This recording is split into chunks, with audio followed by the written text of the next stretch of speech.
የጎዳና ላይ ኢፍጣር ይቻላል የሚል አካል እንዲሁም ደግሞ የጎዳና ኢፍጣር ላይ የሚገኝ ሰው መውሊድ የማያከብርበት አንድ ምክንያት ይስጠኝ። የጎዳና ላይ ኢፍጣር መሳኪኖችን ለማስፈጠር እነሱን ለማብላት ነው የምትሉ ከሆነ መውሊድ ማጀማመሩ እንደዛ ነው። ነቢዩ አለይሂ ሰላቱ ወሰላም በተወለዱበት ቀን መሳኪኖችን እናበላለን፣ እነሱን እንረዳለን ብለው ነው የጀመሩት። በጊዜ ሂደት ግን ምን ሆነ? ክብረ በዓል አድርገው ያዙ። የጎዳና ላይ ኢፍጣር ምንድነው ልዩነቱ? በየዓመቱ ጊዜ ተመድቦለት ሁሌ የሚደረግ ነገር ከሆነ ቢዳ የማይሆንበት ምክንያት ምንድነው? አይ መውሊድ ቢዳ ነው የምትል ከሆነ ይህም ቢዳ ነው የማትልበት ምክንያት አይ መሳኪኖቹን ማስፈጥረው ትላለህ። ግን እውነታው ሌላ ነው። ሴኩሪቲ ሰርተናል፣ ሂድማ ክፍል ሰርተናል። ነገር ግን ምግቡ የሚበላው ማን ነው? በቤቱ ውስጥ አማርጦ መመገብ የሚችልን ሰው ነው እንጂ መሳኪን አይበላም። ኢቨን ራሱ መሳኪኖች ደና ቦታ ራሱ የሚቀመጡበት የለም። ደና ልብስ የለበሰ ነው መርጦ ቪአይፒ ወይም ደግሞ አሪፍ ቦታ እንዲቀመጥ የሚደረገው።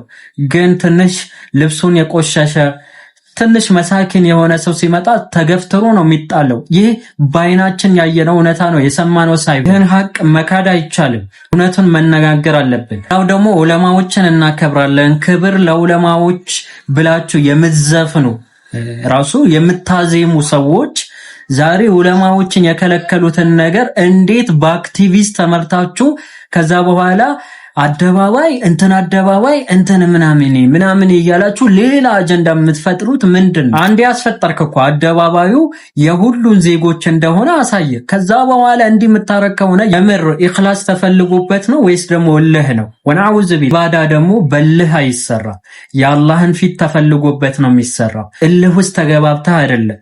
ስለዚህ ወንድምና እህቶች አክቲቪስቶችን ማለት ነው ሆድ አደሮችን ባጥንት ሙስሊሞችን አንድ እናረጋለን የሚሉ ወጣጣዎችን አትስሙ። እኛ መስማት ያለብን ቁርአንና ሐዲስ፣ ከዛ በኋላ ደግሞ ቁርአንና ሐዲስ በሰለፎች አረዳድ የተረዱ ዑለማዎች ነው።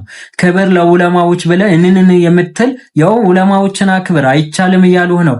ነገር ግን አንተ የሆነ ብር ከፍለህ ታመጣና ሚንበር ቲቪ ላይ ፈትዋ ታሰጣለህ፣ ምንም የማይታወቅን ሰው አምጥተህ ማለት ነው። በጣም ነው የሚገርሙ። ለነገሩ ቢዝነስ አድርጋችሁ እንደያዛችሁት ይገባናል። የጎዳና ላይ ኢፍጣር ተብሎ ስንት ማስታወቂያ እንደሚመጣላችሁ እናውቃለን። በአመት ውስጥ የማሰሩትን የማታገኙትን ገንዘብ ብር በጎዳና ላይ ኢፍጣር እንደምታገኙት እናውቃለን። ሴትና ወንድ አደባልቃችሁ ማታ 4 ሰዓት 3 ሰዓት ያለ መህረም ሴት ልጅ ያ ውድ የሆነች ሴት ልጅ ማለት ነው በተከበረው በረመዳን ወር ማለት ነው ማንም ወጣጤ ማንም ዱርዬ ማለት ነው እንዲለክፋት ከማንም ወጣጤ ጋር መንዞማ እያለች እንድጨፍር ከዛ መብራት አጥፍታ እንዲ እንደ ኮንሰርት አላህ ያሳ እንደ ኮንሰርት እንዲ እያልክ በቁርአን ወር ማለት ነው እንዲጨፍሩ ያረግ። ከዛ በኋላ አንድነታችንን አሳየን ብዛታችን። ዋካችሁ ጥራት የሚባል ነገር ተከተሉ። ብዛት ምንም አይሰራ። ኢኽትላጥ ወንድና ሴት መደባለቅ። ኢብኑ ቀይም ምን ይላሉ? እዚች ምድር ላይ ዝሙት፣ ጦርነት፣ ድህነት እንዲሁም ድርቅ በሉት የተለያዩ ነገራቶች የመከሰታቸው ዋነኛ መንስኤ ምክንያት ኢኽትላጥ ነው ይላሉ። ዛሬ ላይ እኮ ተመልከቱ እስቲ እስላማዊ ይዘት ያለው ቪዲዮ እንሰራለን የሚሉ ግለሰቦች ትራቭል እያሉ ሴትና ወንድ አንድ ላይ አድርገው ከዛ በኋላ ትራቭል ሲያደርጉ እናያለን። ከዛ መጣው ቲክቶክ ላይ ደግሞ የሙስሊሞች ጠበቃ ይሆናሉ። አልበቃም ብሏቸው ደግሞ የዓመቱ ተጽዕኖ ፈጣሪ ተብሎ ይሸለማሉ። ምን አደረጉ ሲባል ሴትና ወንድ እንዲህ ሳምባ ሳሎን ላይ አስቀምጠህ ሳሎን ላይ ድመት ቁጭ ብላ እባክሽን ድመት ዱባይ ወይም ደግሞ ፒያሳ የሆነ ክፍለ ሀገር ደርሼ እስከመመጣ ድረስ ይህን ሳምባ እንዳትበይ እባክሽን ብትላት ምን አይነት ምላሽ ነው የምትሰጠው? ድመቷ ትበላዋለች ወይስ እያለች ነው የምትጠብቀ? ይህ ነው እየተደረገ ያለው። ወናውዝ ቢላ ስሜትን አንከተል፣ ቁርአንና ሐዲስ እናስቀድም። ማሰላም